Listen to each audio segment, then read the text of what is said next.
Shalom, warriors of Yahuah and the truth. I'm going to continue on with the Fossilized Custom series.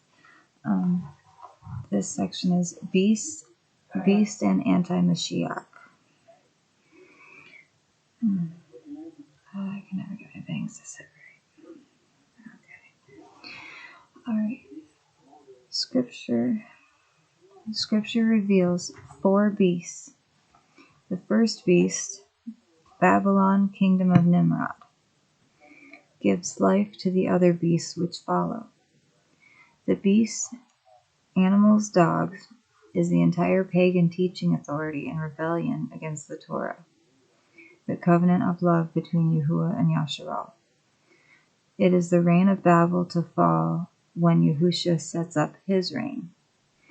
The beast is described in stages or avatars over time, expanding and growing in power over all the earth. It is given power and great authority to reign and teach by the dragon. There are 3 ways to get involved with the beast. 1. Receiving the number. 2. Receiving the name. 3. Giving homage to the beast. The number may indicate the way we are programmed to measure time. The word or measure in Hebrew is mene or mean. It's M-E-N-E,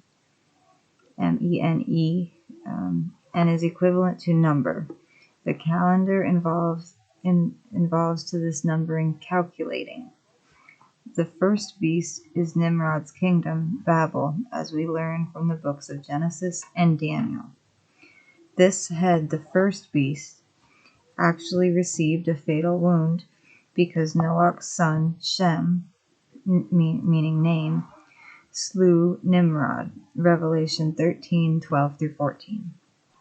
On an abstract level, a deadly wound occurred when the head or papacy was wounded by the Reformation. The nobility turned away from the teaching authority of the head of the Catholic circus.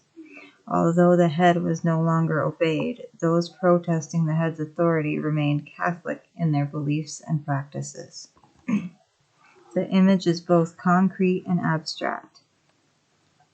The old image of the obelisk and the crux are combined together, becoming the pillar or steeple. Tradition blinds everyone, so the witchcraft is not perceived. Satan or Shaitan has programmed religious behavior based on the pattern, form, or image of worshiping Nimrod, his wife and child. This has carried on through cultures over time, so the original pattern is still expressed. The reign of Babel, beast authority, Revelation 13, says in order to determine the number of the beast, one must have wisdom, Torah. Authority has passed through the Sargon rulers, Persia's Shahs, the pharaohs, Caesars, Kaisers, Khazars, Tsars, popes, and numerous tyrants of the past. The framework this beast system, reign of Babel, imposes itself on the world by the calendar.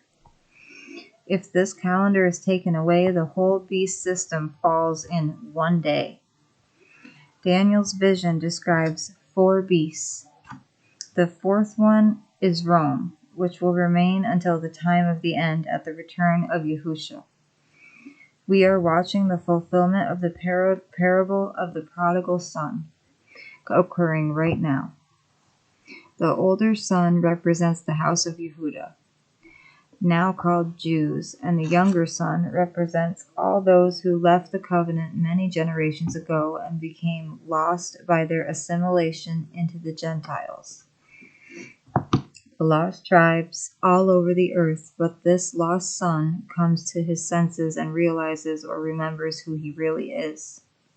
If you look at Ezekiel 37, Jeremiah 3, Jeremiah 31, Acts 15, and Ephesians 3, you will see that there are 2 houses of Yahusha. These represent the 2 sons in the parable. One remained with the father, held into the covenant, and no longer remembers his younger brother. The lost brother has multiplied exceedingly among the Gentiles, but awakens to the fact that he is worshiping or eating with pigs, pagans, unclean dogs who rebel against the covenant. Reading the parable, you'll see that the father has to explain to the older brother who the younger brother is. The lost younger brother repents and begins to obey the father again, making the older brother jealous of the attention given to the younger brother over this. We are witnessing the events sealed in Scripture unfold before our eyes. Shaitan, or Satan, has programmed the entire world to be waiting for someone named Jesus. Christian, Islam, Hindu, and New Age humanism are all waiting for the coming of this special deliverer. Maitreya, Maitreya, means Lord of love, and to the hierarchy or New World Order crowd, this Mashiach will be the great teacher they have been waiting for. He is represented as the laughing Buddha in Eastern philosophy. Non-Christians and Christians alike will see what they want to see when he appears on the world stage. The diverse points of view among mankind will converge on this anti-Mashiach, and each observer will be blinded by their own bias. I wouldn't have seen it if I hadn't believed it. Even demons believe, Yahuah, James 2:19, but not obey. Our worship is obedience, the doing of what Yahuah expects of us. If we neglect doing what he expects of us but assume our intentions will serve the same results, then we didn't understand the fall, the golden calf incident, nor why Cain's offering was not pleasing to Yahuah. Intentions don't matter if you are drunk, and most people are. If you do well, shall you not be accepted? Genesis 4:7. Cain made up his own mind how he was going to worship Yahuah, and what would be the offering. All the Sunday assemblies, Christmas trees, and Easter baskets in the world will not be acceptable to Yahuah, unless he prescribed them as a form of worshiping him. Our task is to find out what Yahuah expects, then do well so that he will accept our worship of him. Then we can expect to hear, "Well done, good and faithful servant." Matthew 25:21. Doing the word is obeying him, not adding to it, or taking away from it, or mixing in the pagan culture of Rome as tradition has done. Yahusha is coming, but so is Jesus. One of them is fake. Is the true person the real Mashiach of Yahusha? If the true person, the real Mashiach of Yahusha, comes in the name Yahusha, most of the world will not know him. Nazarene are envoys of his reign, here to announce him before he arrives. We are the wise virgins having the perfume or oil of his name. The unwise will not hear us on this topic. Their ears will be closed.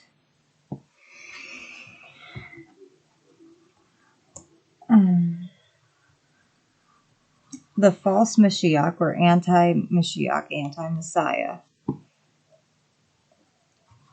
will come in the programmed name, Jesus, and perform what Matthew 24:24 and Revelations 13:14 describe as signs to deceive even the elect, Yahusha. We will not fall for it because he has sealed us with his true name, Yahusha. If we are alive to see the days of anti-Mashiach or anti-Messiah, we will witness him beguiling the world with anti-Torah instructions. Not being wise in the word, Torah instructions, most will be deceived by him. We who have entered into the renewed covenant will continue to obey the commandments of Yahuah and hold to the testimony of Yahusha. This is because he has written or circumcised a love for his Torah on our hearts. Because we observe Shabbat, we will stand out. The NWO beast, revived, restored, Rome, UN, United Nations, may attack and kill many of us. Christian Rome persecuted both unbelievers and believers for a millennium, killing some 83 million over a 600-year period. The Inquisition was very real. We are labeled Judaizers, a term not found in Scripture. The trap is set for most to willingly accept this Maitreya, Jesus, Anti-Mashiach or Anti-Messiah. The image of the crux has been bowed down to as an image of the sun since the dawn of time. It's the star of Rampha, Acts 7:43. Many think the seal of Dawid or David, aka David spelled in Hebrew with two triangular letters, the double dalet, a seal of his name, is the star referred to in this text. Stephen wasn't referring to the seal of David. He was pointing out the old religion of harlot Babel astrology. No one has ever bowed down to the seal of David. What does the Star of Bethlehem look like in many illustrations? Yes, a cross, often a point of light with Naz, N-A-Z-Z, when you look at it through a screen, and it becomes a crux of light in the sky, similar to what Constantine saw before his big battle of Milvian Bridge in the year 312. Acts is referring to the hosts of heaven, known today as the Zodiac or Mazzaroth. The synagogues and even the temple were decorated with the constellation signs with abominable beasts depicted on the floors and walls. Yahuah showed this to Yechezkel, Ezekiel chapter 8. The working of error, delusion, is very prominent in most everyone.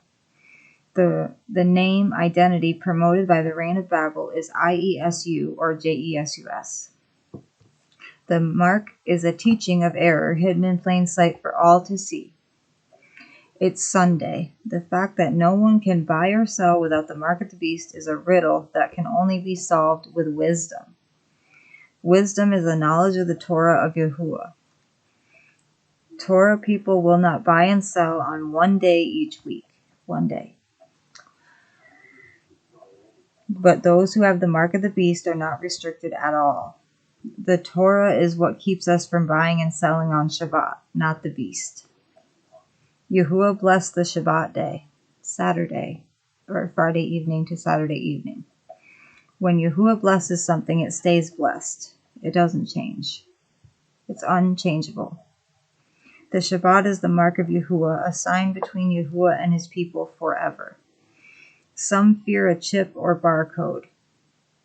I'm one of those people that fear the chip and the barcode. Receiving a document from the government or a bank that identifies us is not against Torah, so the fearful dread in many people over a national ID card is unfounded. Revelations 13 is a riddle, and it cannot be solved without our actions being founded on the Torah or wisdom. If we carefully examine what is forbidden and permitted, bound and loosed, we'll conclude that a data card is not against Torah, so it cannot be the mark of the beast. Living without Torah or wisdom, we cannot perceive the mark of the reign of Babel. The mark of the beast is believing that we are permitted to buy and sell, and this is because we are without Torah and therefore lawless.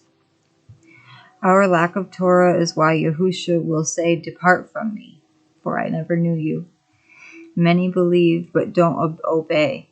They have been deceived by the beast's religion and walk in darkness because they listen to masquerading messengers. This is a mystery of lawlessness. Our belief must overcome the programming so that the truth can set us free from the working of error.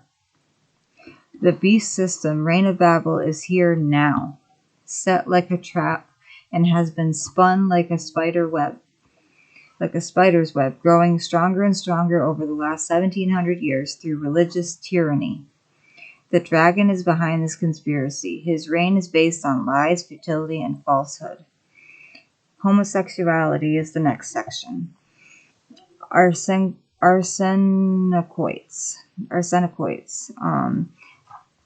Torah directs sexual behavior and how to deal with aberrant sexuality. If a man lies with a man as one lies with a woman, both of them have done what is detestable. They must be put to death. Their blood will be on their own heads. Leviticus or Wayakira 20:13. Certain Christian translators interpret a Greek word, arsenokoites, as effeminate, or homosexual offenders. Note the KJV, 1 Corinthians 6:9-10. Know ye not that the unrighteous Torah shunners shall not inherit the kingdom of Elohim? Be not deceived, neither fornicators, nor idolaters, nor adulterers, nor effeminate, nor abusers of themselves with mankind, nor thieves, nor covetous, nor drunkards, nor revilers, or revilers, nor extortioners shall inherit the kingdom of Elohim. Or God, if you're Christian. NIV, do you not know that the wicked will not inherit the kingdom of Elohim? Do not be deceived, neither the sexually immoral, nor idolaters, nor adulterers, nor male prostitutes, nor homosexual offenders. These two words are where the Greek word arsenokoites occur. Nor thieves, nor the greedy, nor drunkards, nor slanderers, nor swindlers will inherit the kingdom of Elohim, or God. God, Elohim, refers to Yahuah, but translators use the word God. Arsenokoites literally means male coites, the behavior of the Sodomites. Does anyone remember what happened to the city of Sodom and why? Translators soften this literal meaning by using effeminate or homosexual offenders. The Greek word at 1 Corinthians 6:9 and 10 is number or hashtag 733. Arsenokoites is based on hashtag or number 2845 or reference number. Coit, Koite, giving us our word coitus. The first part of the word, arsen, means male. Putting the two parts, arsen plus coit, together, we see it is a reference to sodomites. A gay pastor may fail to comprehend the meaning of the sin of Sodom, which was destroyed as an example to us who would live in that way, and the warning given at 1 Corinthians 6:9-11. The translators did not bring the literal meaning across using either sexual offender or effeminate. Those practicing male coitus will not inherit the world to come. They will suffer the second death in Yam Esh, the lake of fire. Men with men or women with animals are both situations where it should be clear to everyone that something is wrong and not normal. Many women have abandoned their natural function also and turned away from childbearing. Homosexuals, to make themselves feel normal, attempt to adopt children, subverting the concept of marriage. Only Yahuah brings a man and a woman together in union of marriage. Homosexuals call heterosexuals breeders, as if this is an undesirable notion. Where would humanity be without breeders? Where would humanity be without homosexuals? If anyone doesn't like the facts and wishes to ignore them, that's their privilege, and they can accept full responsibility for their actions. The lake of fire. And the next section is homophobic or heterophobic. When every young person begins to realize the existence of sexuality, the unknown elements of it are overwhelming and a certain level of fear, phobia, is experienced. Everyone recalls their first date. On Lou's first date, he was terrified. If a person does not overcome their fear of the opposite sex, that fear remains with them. To accuse a heterosexual of being homophobic misdirects and distorts the situation because the homosexual is the one that is heterophobic. To be homophobic implies that one fears those of their own gender. Proverbs 10:17. He who heeds discipline shows the way to life, but whoever ignores correction leads others astray. 2 Peter 2:1-11. But there also came to be false prophets among the people, as also among you there shall be false teachers who shall secretly bring in destructive heresies, and deny the master who bought them, bringing swift destruction on themselves. And many shall follow their destructive ways, because of whom the way of truth shall be evil spoken of, and in greed with fabricated words they shall use you for gain. From of old their judgment does not linger, and their destruction does not slumber. For if Elohim did not spare the messengers who sinned, but sent them to Tartaros, and delivered them into chains of darkness to be kept for judgment, and did not spare the world of old, but preserved Noah, a proclaimer of righteousness, and 7 others, bringing in the flood on the world of the wicked, and having reduced to ashes the cities of Sodom and Amorah, condemned them to destruction, having made them an example to those who afterward would live wickedly, and rescued righteous Lot, who was oppressed with the indecent behavior of the lawless. For day after day that righteous man dwelling among them tortured his righteous being by seeing and hearing their lawless works. Then Yahuah knows how to rescue the reverent ones from trial, and to keep the unrighteous unto the day of judgment, to be punished.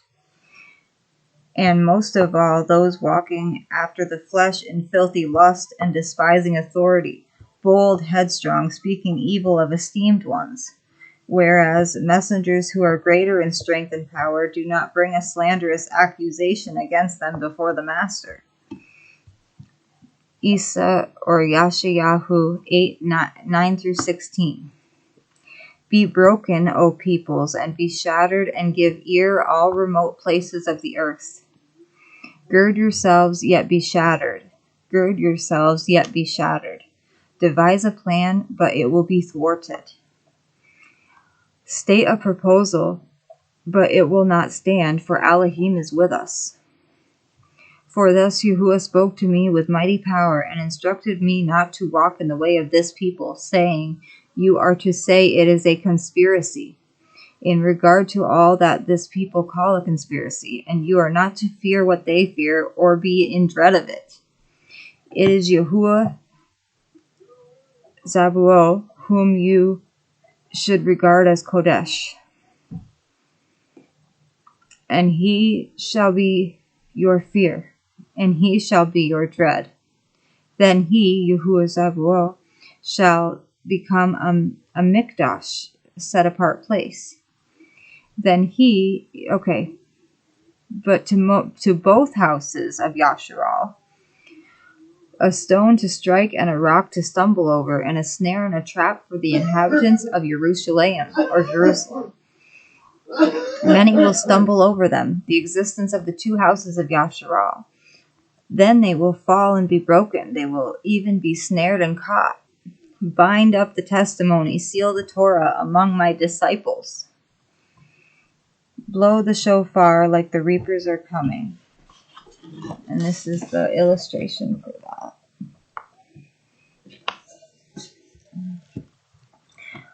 Who is God? According to the Encyclopedia Americana, 1945 edition.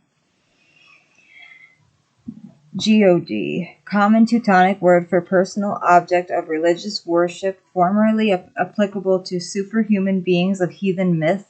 On conversion of Teutonic races to Christianity, term was applied to supreme being. Genesis 4:26 through 5:1. At that time, men began to call on the name of Yahuah. This statement alone unravels the debate in our favor. The text uses a singular form, Shem, meaning name, not Shemoth, names. It also presents the reader with the name Yahuah, which translators expunged, Shoah, destroyed, replaced, for most of us. Exodus 3:13 through 15. Moshe said to Elohim, or Moses said to Elohim, suppose I go to the Yashuralites and say to them, the Elohim of your fathers has sent me to you, and they ask me, what is his name? Then what shall I tell them? Elohim said to Moshe, Ahaya Asher Ahaya. This is what you are to say to the Yashuralites. Ahaya, I will be, has sent me to you. Elohim also said to Moshe, say to the Yashuralites, Yahuah, the Elohim of your fathers, the Elohim of Abraham, the Elohim of Yitzhak, the Elohim of Jacob, has sent me to you. This is my name forever, the name by which I am to be remembered from generation to generation. Exodus 5:2. Pharaoh said, who is Yahuah, that I should obey him and let Yasharal go? I do not know Yahuah, and I will not let Yasharal go. We are to be baptized in the name, not names, not plural, singular. It's singular. One name that we should all be saved under. And we see at Acts 2 that singular name is Yahusha, meaning Yah is our salvation or deliverer. Matthew 10:22 tells us we will be hated because of his name. Yeshayahu 52:6 tells us that his people shall know his name. Ezekiel 20:39 says, there will come a day when his name will no longer be profaned. Psalms 118:26 quoted by Yahusha at Matthew 23:39. For I tell you, you will not see me again until you say, blessed is he who comes in the name of Yahuah. Baruch haba b'shem Yahuah. Malachi 3:16 through 18. Then those who feared Yahuah talked with one another, and Yahuah listened and heard. A scroll of remembrance was written in his presence concerning those who feared Yahuah and meditated upon his name. They will be mine, says Yahuah Shaddai, in the day when I make up my treasured possession. I will spare them, just as in compassion a man spares his son who serves him. And you will again see the distinction between the righteous and the wicked, between those who serve Elohim and those who do not.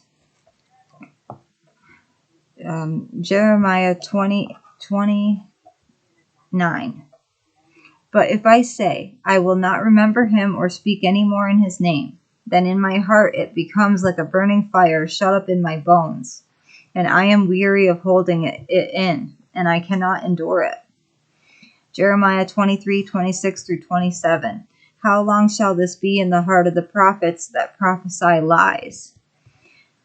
Yea, they are prophets of the deceit of their own heart, which think to cause my people to forget my name by their dreams, which they tell every man to his neighbor, as their fathers have forgotten my name for Baal. Baal, definition, Lord. Psalm 23:1. Yahuah, or the Lord, is my shepherd, I shall not want. The Hebrew word Baal is defined as Lord in English. Invoking his covenant name, Yahuah declared that the Yahudim would not utter his name. Jeremiah 44:24 through 26. Hear the word of Yahuah, all you people of Yehudah in Egypt. This is what Yahuah Shaddai, the Elohim of Yasharal, says. You and your wives have shown by your actions, making cakes, pouring drink offerings, and burning incense for Asherah, what you promised when you said, "We will certainly carry out the vows we made to burn incense and pour out drink offerings to the Queen of Heaven, Asherah." Go ahead then, do what you promised. Keep your vows, but hear the word of Yahuah, all Yahudim living in Egypt. I swear by my great name, says Yahuah, that no one from Yehuda living anywhere in Egypt will ever again invoke my name or swear, as surely as the sovereign Yahuah lives. Yahuah is saying that he removed his name from their lips. But at Zephaniah 3:9, he will restore the pure language, and we will again call on his name and serve him shoulder to shoulder. The customary adult beverage toast to give honors to anything or anyone may be these drink offerings. To offer a toast may be a type of boasting or lifting up a glass to something other than Yahuah. It's worth avoiding this behavior. If any man boasts, what should be the reasoning for his boasting? Jeremiah 9:24. Let not the wise man boast of his wisdom, or the strong man boast of his strength, or the rich man boast of his riches. But let him who boast about this, that he understands and knows me, knows Yahuah, that I am Yahuah, who exercises kindness, justice, and righteousness on earth, for in these I delight, declares Yahuah. Isaiah 42:5-9. This is what Elohim Yahuah says. He who created the heavens and stretched them out, who spreads out the earth and all that comes out of it, who gives breath to his people. Roscoe, Roscoe, stop. Hold on 1 second. I apologize. I had to get my little Bella Bean. Okay. This is what Elohim Yahuah says in Isaiah 42:5-9. Oh, your tears, Bean. Yeah. This is what Elohim Yahuah says. He who created the heavens and stretched them out, who spread out the earth and all that comes out of it, who gives breath to its people and life to those who walk on it. I, Yahuah, have called you in righteousness. I will take hold of your hand. I will keep you and will make you to be a covenant for the people and a light for the Gentiles, to open eyes that are blind, to free captives from prison, and to release from the dungeon those who sit in darkness. I am Yahuah, that is my name. I will not give my esteem to another or my praise to idols. See, the former things have taken place, and new things I declare before they spring into being. I announce them to you. Our Christian friend stated that his name is not Yahweh, yet Yahuah stated that his name, in fact, is Yahuah. Okay, that is the end of the lesson for today. I might come on and do another lesson tonight. I'm not sure yet. The next lesson will start with Yeshua or Yahusha. And Almighty Yahuah. The definitions of it. The Aleph Ta Enigma.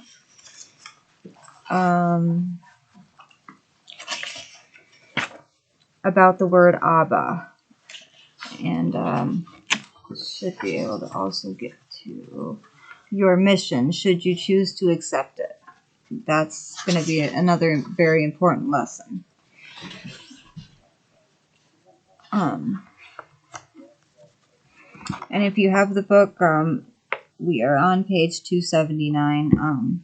That's where I left off, and that's where I will begin the next lesson. I hope everyone has a blessed day. Yahuah bless you all, warriors of Yahuah and the truth. I love you all, Mishpacha, my family.